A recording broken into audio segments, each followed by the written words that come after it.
Sixto Pascual, gracias nuevamente por su visita, por su molestia. Es un hombre que llega desde el Perú y de diferentes países, anda compartiendo su mensaje. ¿Cuál es el mensaje real, Sixto? Primero que no estamos solos y que hay esperanza para la humanidad. Que si otros seres en otros mundos, cuyo único mérito es que empezaron antes que nosotros, han logrado sobrevivir y pasar etapas de crisis de crecimiento, como la que nosotros estamos viviendo en la actualidad, nosotros no tenemos por qué pensar que nos vayamos a destruir. Si ellos lo lograron, ¿por qué nosotros no? El mensaje que ellos nos recuerdan es que las profecías, todo cuanto ha sido anunciado, es una advertencia de lo que puede ocurrir en nuestro mundo si no hacemos nada para evitarlo. Que hay dos clases de profecías, las profecías negativas, que debemos evitarlas, las profecías positivas, que debemos hacer lo imposible para que esto se cumpla. Y en el caso, por ejemplo, del contacto, el contacto es tan antiguo como la humanidad. Ellos desde tiempos inmemoriales están viniendo aquí a la Tierra y están aportando un mensaje. Lo que ocurre es que en el pasado la relación de ellos con nosotros era como la de un adulto con un niño. Cuando uno es niño ve al adulto como que todo lo puede, todo lo sabe, le tiene miedo, le parece Dios encarnado en la Tierra. Pero cuando el niño crece, que es el estado actual de la humanidad, que nos encontramos en una adolescencia precoz, el adolescente poco a poco se ha ido dando cuenta de que el adulto no lo sabe todo, no lo puede todo, hasta piensa que no sabe nada. Entonces en ese momento de adolescencia precoz de la humanidad, en donde ellos esperan que nosotros, por nosotros mismos, lleguemos a una juventud responsable, empezamos a tomar conciencia de que los contactos y los contactados, quizás llamados en el pasado profetas, siempre han existido. A ver, en algún momento usted nos contó que en un desierto que está en Perú, estos extraterrestres tomaron contacto con usted y con un grupo muy allegado a usted. No solo qué pasó en usted desde aquel punto, 74 era, En 1974. hasta el día de hoy, sino qué buscan en estos seres con quienes toman contacto. A usted algo le pasó, usted no es el Naturalmente mismo. sí. No, obviamente uno no puede ser el mismo después de vivir una experiencia como esa. Ellos seleccionan a la gente con la que desean contactarse, pero no porque tal o cual persona sea mejor que el resto, sino porque ellos saben que a través de ciertas personas pueden llegar a un colectivo mucho más amplio. ¿De qué les serviría tener contacto con alguien muy importante que vivir la experiencia como esta, por temor al ridículo, el desprestigio, o quizás por la presión de ciertos organismos que siempre están por encima de la persona, pues no le permiten darlo a conocer libremente? Nosotros éramos un grupo de adolescentes hace 25 años que no teníamos nada que perder contando la experiencia. Es más, mi padre ya investigaba los ovnis y crecimos en ese ambiente en el cual mi padre nos enseñó a tener el valor de encarar las cosas y decir lo que creíamos en el momento que lo creíamos. Uno piensa, alguien nos estará mirando y dice, ¿y qué requisitos tengo que tener para contactarme? Como son ellos los que se comunican con nosotros más que nosotros con ellos, uno puede predisponer la experiencia del contacto. Entonces, algo que, no sé qué, lamas tibetanos que dicen que entran en contacto a través de sus meditaciones con las grandes mentes del cosmos, los indígenas, los pieles rojas que subían a lo alto de las montañas y decían voy a entrar en contacto con el hombre de arriba, y entraban ellos a través de un tipo de meditación también en conexión con estos seres y hasta llegaban a verlos. Los incas que nos hablan de un Manco Cápac y Macamoyo que salen del fondo del lago Titicaca, un trono dorado, y que hay un encuentro con los campesinos, con los indígenas. Nos encontramos con los mayas que dicen que sus antepasados vinieron de las Pléyades y llegaron a la tierra a través de una gran caña hueca, y que había contacto, que había comunicación, que esos sacerdotes se subían a lo alto de esas pirámides casi verticales y entraban en un estado de trance o de comunicación psíquica con estos seres. Entonces la comunicación siempre ha existido para aquel que primero sabe que esto existe, que cree que puede establecerse el contacto y quiere poder hacerlo. Ahora, para poder hacerlo o predisponerse, es recomendable toda una preparación física, mental y espiritual. Uno puede preguntarse si hay contactos astrales, espirituales, contactos mentales. ¿Es así? Así es, o sea, hay diversos tipos de contacto, ¿no? El contacto, por ejemplo, los encuentros cercanos del primer tipo es cuando uno ve algo extraño que no sabe qué es. ¿A usted le pasó?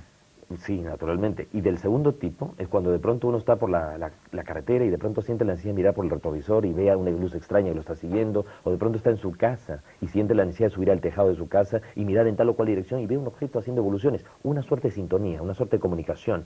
Probablemente lo estén rastreando, están buscando ese contacto. Entonces ese es el segundo tipo. Del tercer tipo es cuando la angustia, la ansiedad por ir a un determinado lugar es tan fuerte que la persona va y en ese momento ya no solamente ve aparecer un objeto volador no identificado, puede distinguir que es un objeto extraño, inteligente, un vehículo extraterrestre dirigido, aterriza, sale el tripulante y se da el encuentro cercano del tercer ¿Y hay tipo. que Uno ve al hacerlo solo tripulante. o con amigos y allegados? Nosotros empezamos hace 25 años con un grupo de amigos, ¿no? Intentamos primero con mi madre y mi hermana, luego con un grupo de amigos, intentamos este tipo de comunicación. Y después el grupo fue creciendo y se fue multiplicando la experiencia. O sea, que la experiencia se se va extendiendo en la medida en que las personas también se predisponen para ello, pero nunca tratando ni de alucinar ni de imaginar cosas, siempre buscando el elemento de comprobación. A lo largo de 25 años, y nosotros invitamos 7 veces a la prensa, encuentros programados. La quinta vez, en marzo del año 89, 40 periodistas de 8 países estuvieron con nosotros, entre ellos un periodista argentino, Rolando Veras, de Canal 2. Sí, sí. Él estuvo con nosotros, él vio aparecer la nave, y para él cambió su vida también como lo había cambiado años antes para Juan José Benítez, corresponsal de la agencia EFE, quien también estuvo y vio que el contacto era real. Ahora, esto demuestra no solo que nuestro contacto es real, sino que el contacto y los contactados es algo real y que involucra a mucha gente desde tiempos inmemoriales. Precisamente hemos traído unas evidencias gráficas que demuestran que esto de los contactos siempre se ha dado. O sea, no es, podríamos decir que síndrome fin de siglo o propio de la proyección de los arquetipos de la humanidad o el inconsciente colectivo. No es moda de último minuto, es algo que es de siempre. Usted lo ha dicho y seguramente podemos ir viendo algunas imágenes, fotos, imágenes muy fuertes. Ahí va, a ver, regátenos. Esto que estamos viendo, que parece un cuadro cubista de Picasso, un surrealismo de Dalí, es una pintura rupestre que tiene 8.000 años de antigüedad. 8.000 años. Y fue encontrado en las cuevas de Fergana, en el Uzbekistán, otro de la Unión Soviética. Vemos un marcianito con antenas, un disco volador. Del lado izquierdo un personaje que pareciera estar envuelto en fuego abrasador. 8.000 años.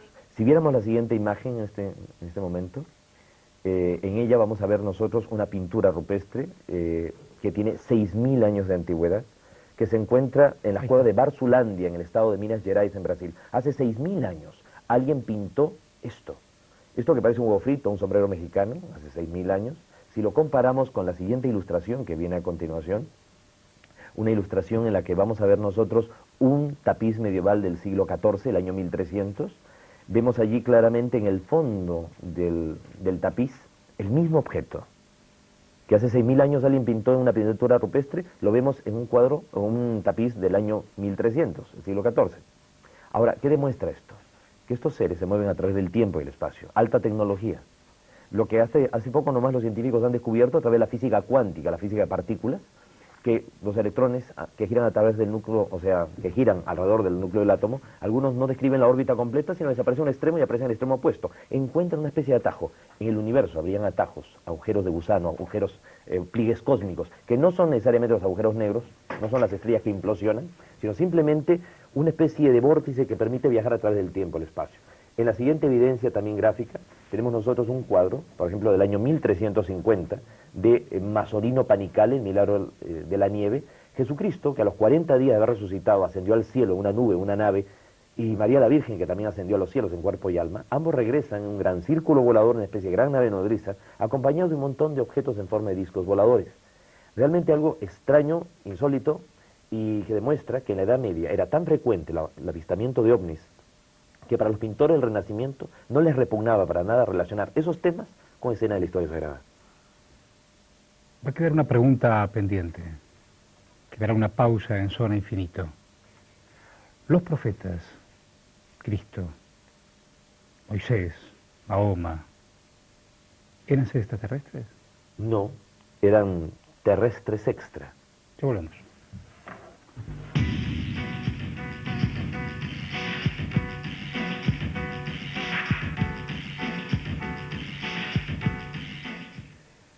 Sixto Pascual le preguntaba sobre Moisés, sobre Jesús, sobre Mahoma. ¿Extraterrestres me dijo? Que no eran extraterrestres, sino terrestres extra. ¿Y eso qué significa? ¿No? Lo que significa que son fuera de serie. O sea, personas que no solamente tenían un alto nivel de evolución. Estamos hablando de que estos seres, si bien eligen para contactarse, personas comunes y corrientes, gente muy sencilla, como éramos nosotros cuando empezamos esto, un grupo de adolescentes, pero también hay seres que por propio mérito, por propia evolución, por propio nivel de conciencia, ya sea de existencias anteriores, ya sea de avance evolutivo, pues producto de cómo encararon su vida, llegan por mérito propio a tener conciencia y conocimiento de esta realidad y pueden llegar a establecer un contacto por decisión propia, por así decirlo, y cuentan con el aval y el apoyo de jerarquías o de entidades muy, muy evolucionadas. ¿Usted tiene miedo? Pienso que como todo ser humano, todos tenemos temor a algo. En este caso pienso que lo que tengo temor es al dolor, al sufrimiento, no tanto a la muerte. Considero de que la muerte no existe, es un cambio de traje, es un paso hacia otra dimensión. ¿Y cuál tendrá que ver la vida y la muerte en estos términos? Pues de alguna manera existe en el tema de los contactados. Siempre el peligro, la acechanza de los llamados Men in Black, los hombres de negro. Claro. Recordemos nosotros de que cuando cayó la nave de Roswell en el año 47, el presidente Harry Truman comisionó a los altos mandos militares del Pentágono, o sea, seis altos mandos, igualmente 6 científicos, 12 personas en total, crear una comisión ultra secreta llamada Majestic 12. Y esta comisión se encargaría de aprovechar la tecnología de los ovnis en beneficio de las Fuerzas Armadas de los Estados Unidos y se encargarían de hacer desaparecer toda evidencia para que el común de la gente no se enterara que no estamos solos, que nunca lo hemos estado y que hay potencias que son superiores a cualquier superpotencia de la Tierra. Entonces, este grupo del Majestic 12 daba órdenes a través del National Security, de la CIA o del FBI, y utilizaba al personal de estas agencias como los llamados Men in Black, los hombres de negro, para amedrentar testigos, coaccionar personas, hacer desaparecer evidencias o simplemente hacer desaparecer gente. No con esto quiere decir que tengo temor a que me hagan desaparecer, pero de todas maneras ha habido muchísima gente que ha sido amedrentada durante todos estos años y siempre pues, existe un poco el temor a todo ello, ¿no? ¿Usted cree que los archivos se van a abrir? Naturalmente, la evidencia de que se tienen que abrir. A fines de los años 70, un grupo de científicos y exastronautas, un grupo llamado Citizens Right to Know, Ciudadanos con Derecho a Conocer, le hicieron un juicio al gobierno norteamericano exigiendo que se liberara información considerada clasificada sobre el tema OVNI. Se le ganó el juicio a mediados de los años 80. El gobierno norteamericano publicó, por obligación, el acta de liberación de información del Senado sobre el tema OVNI, gracias a la presión de algunos congresistas como Pete Dominici, Harrison Smith y John Glenn, estos últimos exastronautas.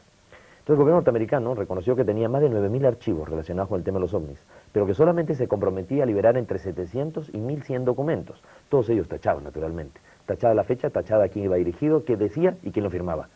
Ellos dijeron que iban a liberar los documentos, lo que nunca dijeron en qué estado los iban a liberar. Entonces, todos esos documentos, ya hay grandes investigadores como Stanton Friedman, por ejemplo, que se ha aventurado a darlos a conocer porque los ha recibido por otra fuente, aunque muchos también hay apócrifos y muchos de ellos falsos, mucho cuidado. Pero podríamos decir que están los días contados de esos verdaderos expedientes secretos. Digo, se habla de seres superiores. En esto de la egomanía terrícola o terrestre, ¿hay seres inferiores también? Hay de todo en el universo. Así como en la Tierra, hoy por hoy, al borde del siglo XXI, nos encontramos a seres humanos que andan desnudos alimentándose de los árboles, como el hombre hace 1 millón de años en el África, en Australia, en el Amazonas, y gente que coexistiendo aquí en nuestro mundo, gente que está viviendo en Europa, que está separando sus pasajes para los viajes orbitales de turismo. Si puede ver esos contrastes en un mundo como el nuestro, ¿cómo será en el universo? ¿Cuántas dimensiones hay? Realmente estos seres con los que nosotros afirmamos venir teniendo contacto nos dicen que nosotros vivimos en un universo material de 7 dimensiones. Y tenemos 7 cuerpos para actuar en las 7 dimensiones del universo material. Tenemos un cuerpo físico denso material, tenemos un cuerpo astral, que es el cuerpo de las emociones y los deseos, unido al cuerpo físico a través de un cordón umbilical de energía que se conoce como el cordón de plata. Qué curioso que en el capítulo 12, versículo 6 de Eclesiastes, en la Biblia, dice que cuando una persona muere se quiebra su cordón de plata. Lo dice la Biblia antes que lo diga Lobsang Rampa. El tercer vehículo, el ego inferior, es el carácter y la personalidad. Cuando el ser humano muere, se muere su cuerpo físico, y al cabo de 3 días, lo normal, se muere su cuerpo astral, que es su cuerpo de emociones y deseos, se muere su mental inferior, que es su carácter y su personalidad.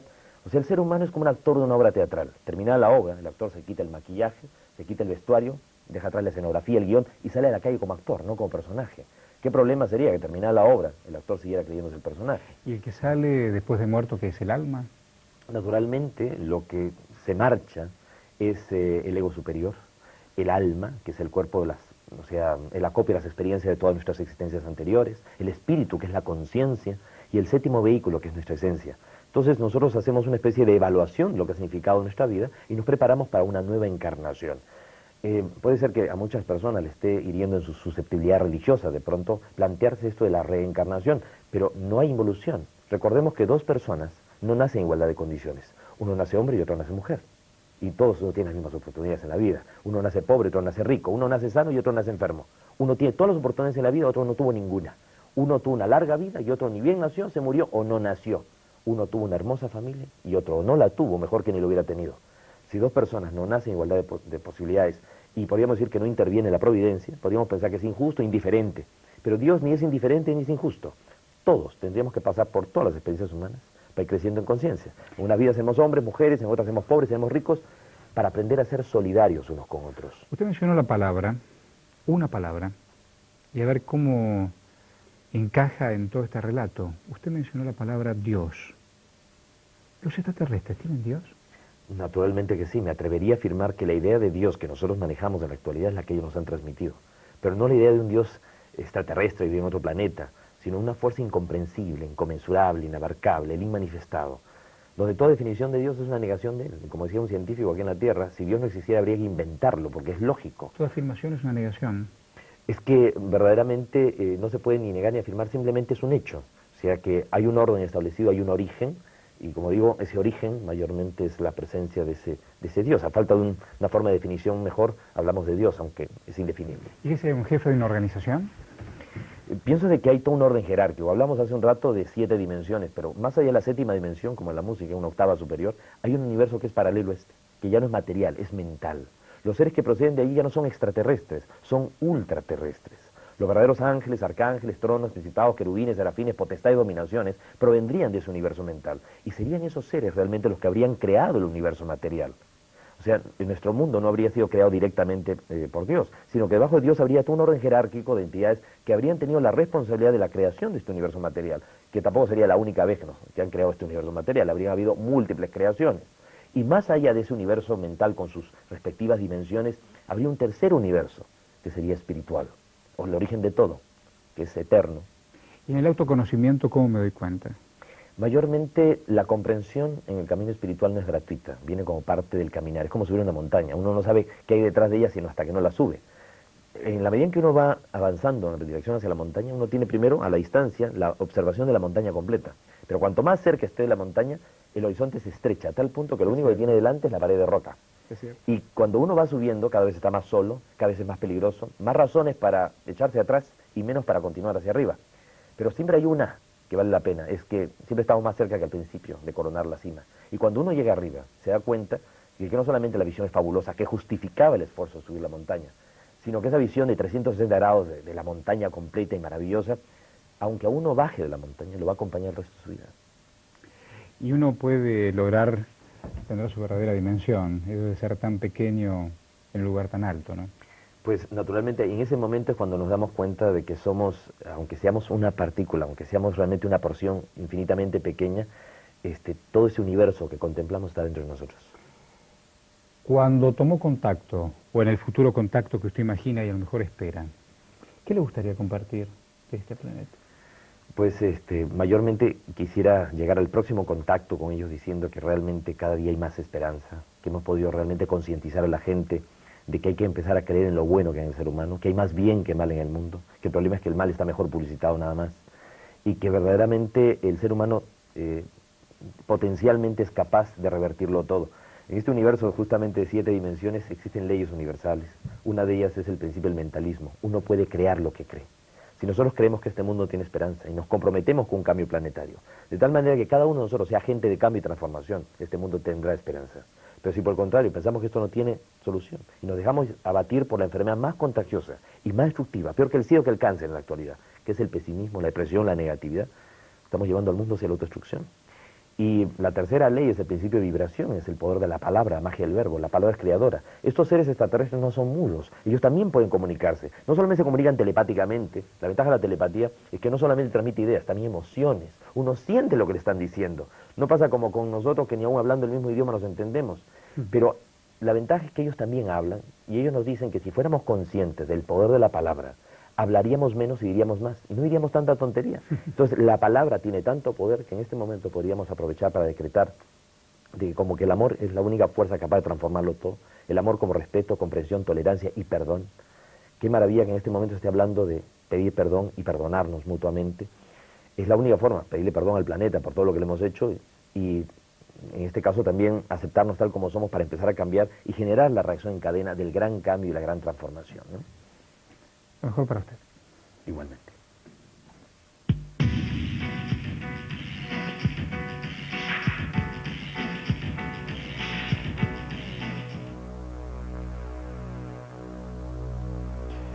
Nos quedan tantas enseñanzas después de esta charla, esto de poder conocernos o reconocernos como buenos o malos, pero sobre todo como seres de espíritu y de energía,